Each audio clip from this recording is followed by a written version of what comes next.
3월 7일 살아계신 하나님 말씀 마태복음 6장 1절부터 6절 말씀으로 은밀한 중에 해야 하는 일이라는 제 말씀 드립니다.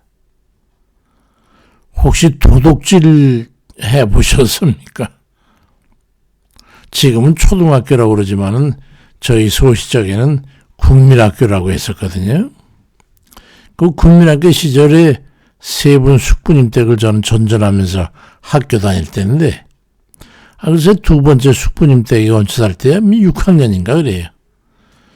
하루는 학교 다녀와가지고 어두운 방 안에 앉아서 배는 고프고 찬장을 뒤져봐도 먹을 건 없고, 근데 벽에 앞치마가 걸렸는데 우연히 눈에 띄어가지고 주머니에 손을 넣어보니까 글쎄 거기에 10,000원짜리가 들어있는 거예요. 가슴이 콩닥콩닥해서 속을 들킨 것처럼 말이죠. 그 돈을 도로 집어넣고 이제 방 안에 들어와서 앉아 숙제를 하고 책과 공책을 펴놓고 앉았는데, 글쎄 자꾸 호떡과 돈이 번갈아 가면서 눈앞에 왔다 갔다 하는 겁니다.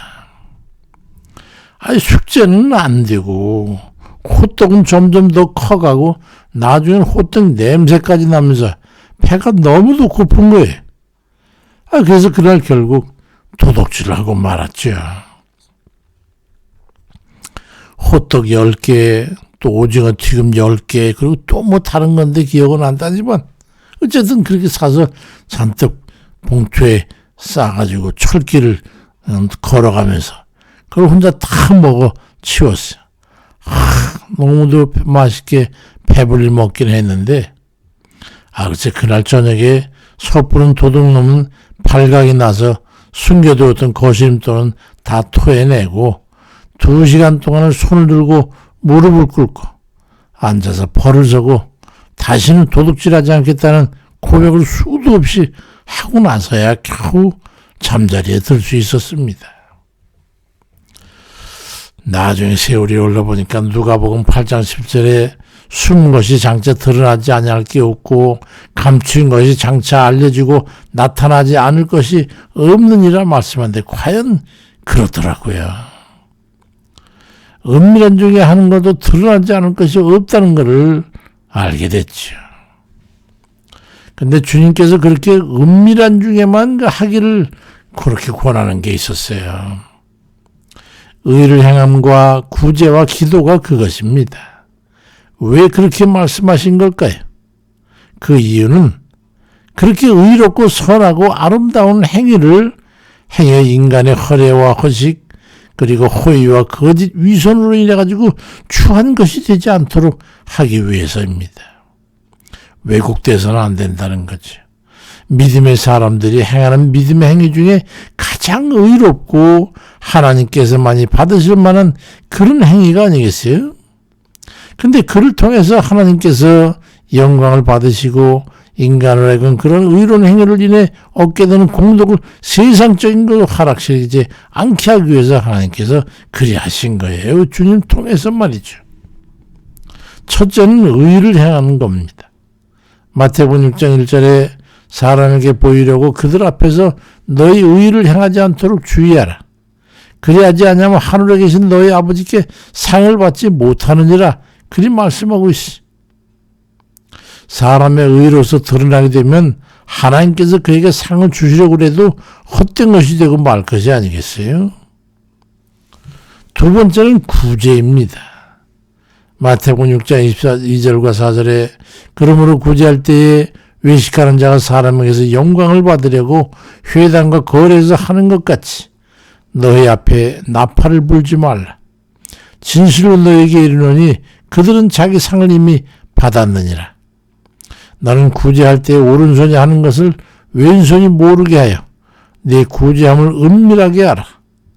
은밀한 중에 보시는 너희 아버지께서 갚으시리라고 그리 말씀합니다.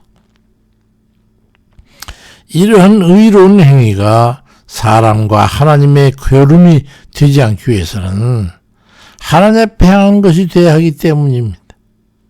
사람에게 보이기 위해서가 아니라 하나님께서 인정하시고 기뻐하실 것이기 때문에 하나님의 가르침과 말씀에 감동되어 행하는 것이 되어야 하나님 뜻에 따라 행하는 것이 돼서 하나님께 영광이 돌아가기 때문입니다. 하나님께서 상급을 주시기 위한 근거가 돼서 하나님께서 그에게 상급을 주시기 위해서 그러는 거예요. 인간의 심리가 참으로 묘하단 말이죠. 세 번째는 기도입니다. 마태복음 6장 5절 6절에 또 너희는 기도할 때 외식하는 자와 같이 하지 말라. 그들은 사람에게 보이려고 회당과 큰 거리 어귀에 서서 기도하길 좋아하느니라. 내가 진실로 너희에게 이르노니 그들은 자기 상을 이미 받았느니라. 너는 기도할 때 내 골방에 들어가 문을 닫고 은밀한 중에 계신 네 아버지께 기도해라. 은밀한 중에 보시는 네 아버지께서 갚으시리라고 그리 말씀하셨습니다. 기도하는 것은 권위가 아니라 기도를 들으시는 하나님 앞에 겸손히 무릎 꿇는 것이기 때문에 사람 앞에 보이려고 할 필요가 전혀 없고 하나님께서만이 기도를 온전히 하시는 것이기 때문에 하나님 앞에서만 행하는 그런 행위가 되어야 하기 때문이죠. 의와 구제와 기도는 하나님만을 향한 실제가 되어야 합니다.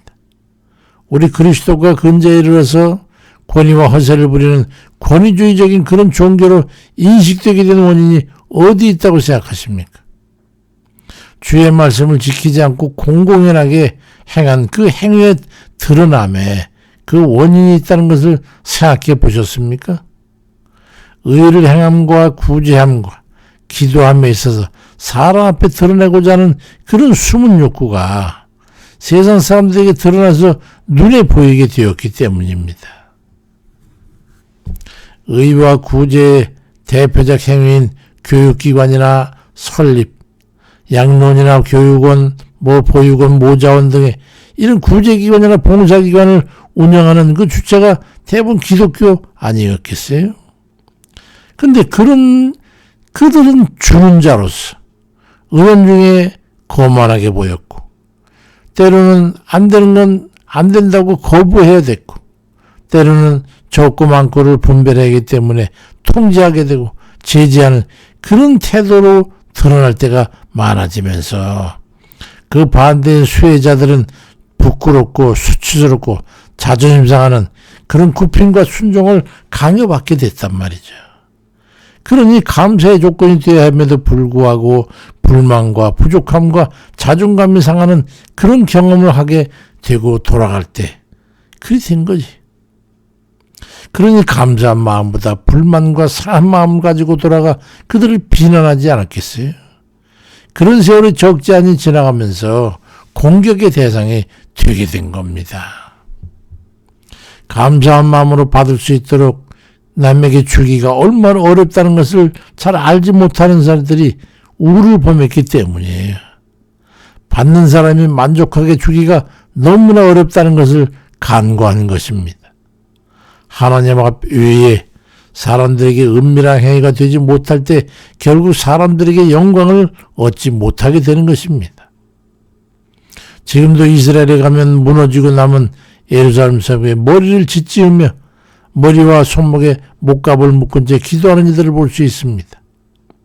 흰 칼에 검은 고독과 검은 모자의 긴 수염이 특색을 이루고 있습니다. 아마도 레위인인가 보지요. 그들에 비해 우리의 의를 행할 때나 구제와 봉사와 나눔을 실천할 때 그리고 기도 좀 한다고 하는 이들이 기도할 때 무엇으로 그들처럼 두각을 나타내고 있습니까? 행에 하나님 앞 아닌 사람 앞에서 행하는 그런 이들이 있지 않을까요? 은밀한 중에 보시는 하나님 앞에 올려드리고 행함으로써 하나님께 영광이 돌려지고 하나님께서 갚아주시는 그런 복된 일을 다 되시기를 주의 이름으로 축원드립니다. 아버지, 우리의 기도를 들으시는 주여, 하나님께서 하늘에서 우리의 기도와 간구를 들으시고 우리 모두를 위해서 행하시옵소서. 아버지, 그것이 우리의 소망의 기도가 아니겠습니까? 내가 기도할 때 무엇인지 믿고 구하는 것은 다 받으려고 하셨사온데 그것은 우리 하나님 앞에 기도드리는 것이 아니겠습니까? 너는 오른손이 하는 거 왼손이 알지 못하게 하고 왼손이 하는 거 오른손이 알지 못하도록 해서 받는 사람이 자존심 상하지 않게 하라고 하는 하나님 뜻을 우리가 알 것이 아니겠습니까?